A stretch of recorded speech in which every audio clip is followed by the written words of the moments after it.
여러분 반갑습니다. 윤박사 성경인물을 진행하는 윤행배 목사입니다.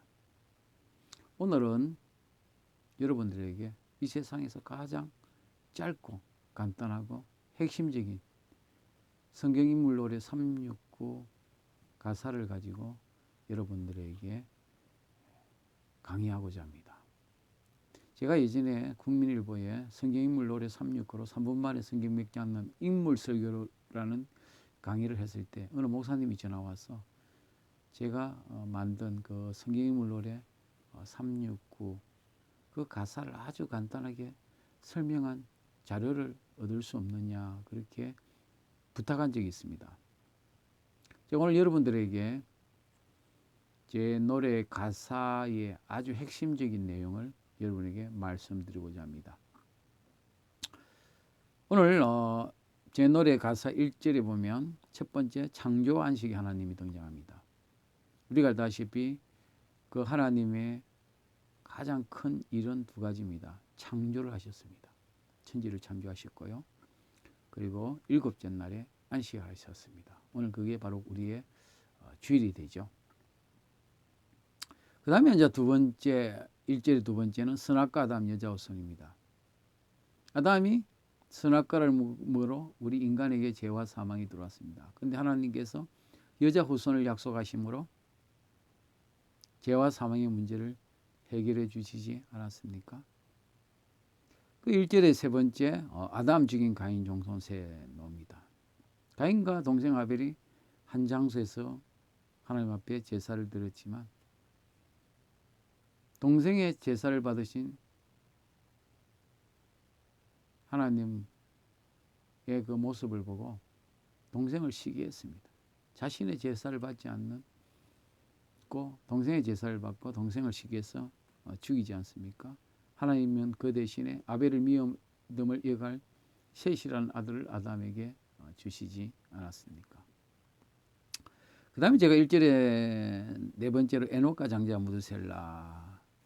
이 에녹의 장남인 무드셀라.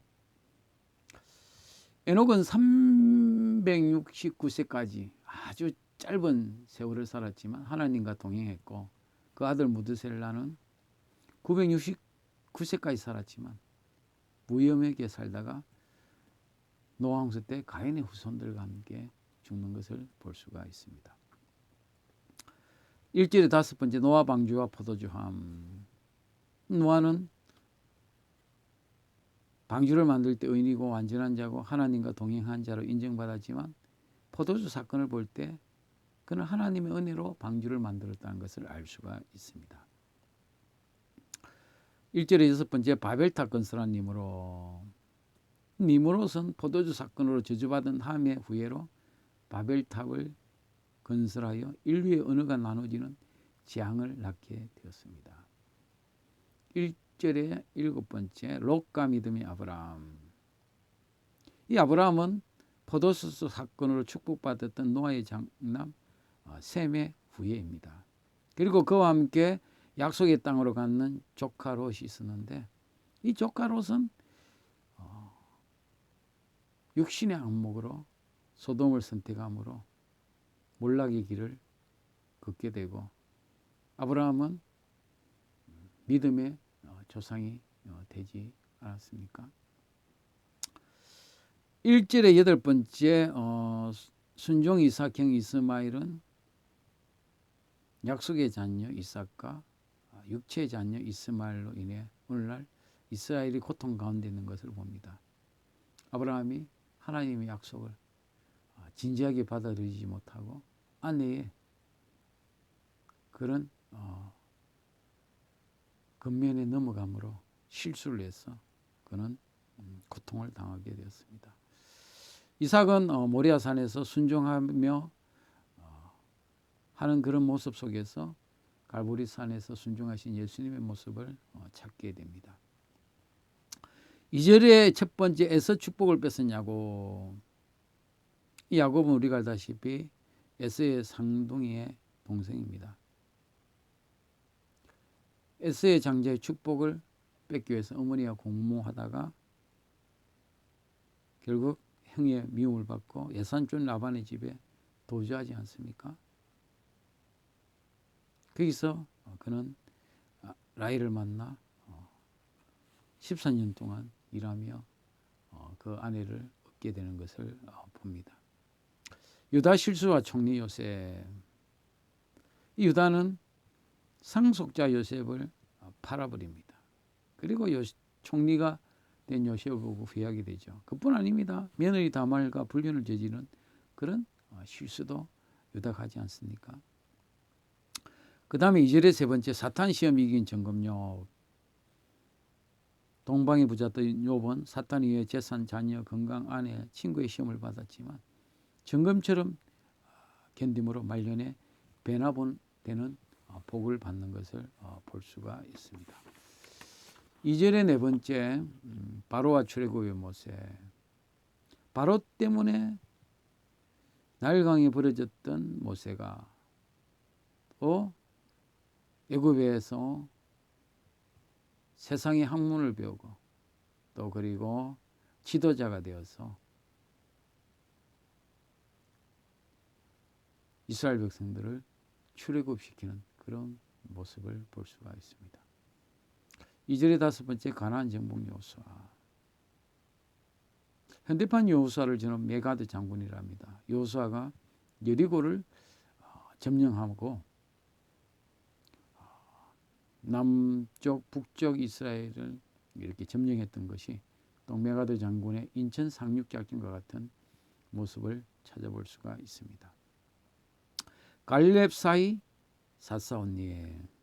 이 갈렙은 여호수아에 가려서 지도자의 그런 빛을 발하지 못했지만 사사온니엘이 이스라엘의 초대 사사가 되므로 그의 꿈을 이루는 것을 볼 수가 있습니다.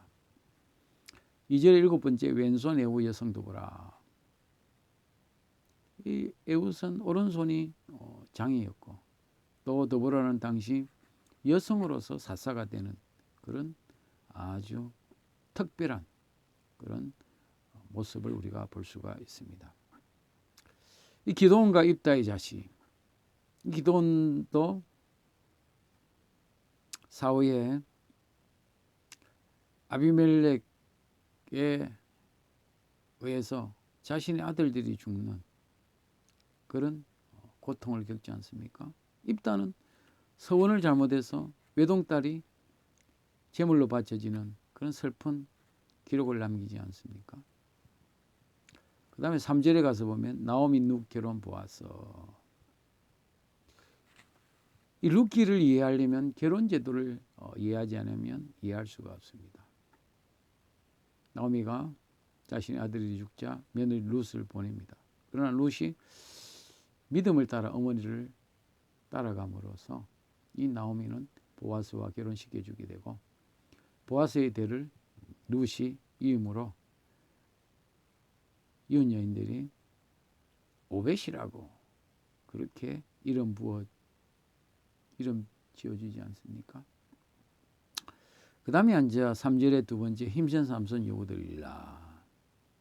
우리가 알다시피 삼손은 아주 힘이 세서 하룻밤에 여우 300마리를 죽였지만 한 마리 여우 들릴라에 의해서 그렇게 결국은 죽임을 당하지 않습니까? 3절의 세 번째, 한나와 사무엘의 기도. 한나는 기도의 어머니였고 사무엘도 기도 쉬는 죄를 범치 않았습니다.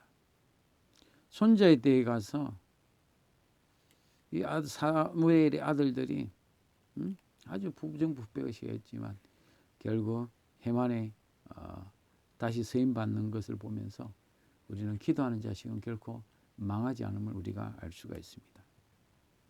사울왕과 아들 요나단. 이 사울왕은 아들 요나단이 왕이 되어주기를 바랬습니다. 하지만 다윗이 골리앗을 죽이고 인기가 치솟게 됐을 때 사위 다윗을 죽이려고 하다가 결국은 사울왕과 요나단이 블레셋의 전쟁에서 전사하는 것을 보지 않습니까? 골리앗과 다윗, 바세바.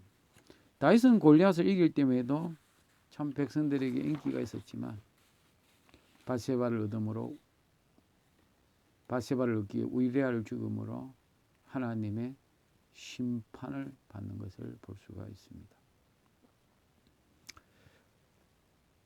3절의 여섯 번째 솔로몬 반영 여로보암. 솔로몬 왕이 하나님을 위해 성전을 건축할 때마다 할 때만 해도 하나님 앞에 인정받았지만 정략 결혼으로 인해서 많은 궁전을 확장함으로 인해서 결국 그는 여로보암의 반역에 의해서 나라가 나누어지는 것을 볼 수가 있습니다. 3절의 일곱 번째 아합 때 엘리야 엘리사. 엘리야는 갈멜산에서 아합과 이세벨이 섬기는 바알신을 대결해 불로서 응답한 여호와가 하나님임을 만백성에 알렸고 또 그리고 엘리사를 대를 이어서 아합과 영적인 전쟁을 하는 것을 볼 수가 있습니다. 그리고 3절의 여덟 번째 에돔 배신 책망 오바다. 에서 후회했던 에돔은 조상 에서의 축복을 빼앗은 야곱에 대한 그런 아주 감정을 가지고 있었습니다. 그래서 출애굽할 때도 남유다가 멸망할 때도 이 야곱의 후손들을 대해서 아주 경멸했습니다. 그래서 오바다 선지자가 그 에돔 족속에 대해서 그런 모습에 대해서 경고하는 것을 볼 수가 있습니다. 4절에 가서 요아스 후견 여호야다. 우리가 알다시피 요사밧 왕이 아합과 사돈을 맺음으로써 요아스라는 그런 후손이 죽임을 당할 뻔했습니다. 그때 제사장 여호야다가 그 죽임 당하는 그 요아스를 구원함으로 다윗의 혈통을 이어가지 않습니까? 그 다음에 4절의 두 번째 메뚜기와 성령의 요엘. 이 선지서의 대표적인 두 가지 예언이 있습니다. 그것은 심판과 회복입니다. 요엘서에는 심판은 메뚜기, 회복은 성령입니다. 그 다음에 4절의 세 번째 대오와 박니니의 요나. 제가 이 요나스를 이 가사를 쓰다가 어떻게 쓰면 될까? 뭐 우리가 잘 알다시피 요나 하면 큰 물고기. 그 다음에 니느웨에 대해서 예언을 할 때 하나님께서 박능구를 통해서 니느웨 백성들을 하나님께서 얼마나 귀히 여기신지 보여주시지 않습니까? 그 다음에 4절에 네 번째 고멜 사랑하는 호세아. 호세아를 통해서 음란한 여인을 하나님께서 사랑하게 하신 것처럼 하나님께서는 영적으로 음란한 이스라엘을 사랑하신 것을 볼 수가 있습니다. 그 다음에 4절의 다섯 번째 아모스와 여로보암. 여러분 여로보암 북이스라엘 여로보암 시대 아주 풍요했습니다. 그런데 영적으로는 아주 타락한 시대죠. 그 시대에 아모스가 공의를 선포하게 됩니다. 그 다음에 4절의 여섯 번째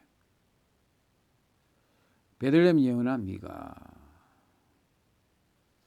동방박사가 헤롯 왕이 찾아와서 왕으로 오시는 게 어디 계시냐 하실 때 이 서기관들이 바로 미가의 예언을 통해서 베들레헴이라고 그렇게 가르쳐 주지 않았습니까?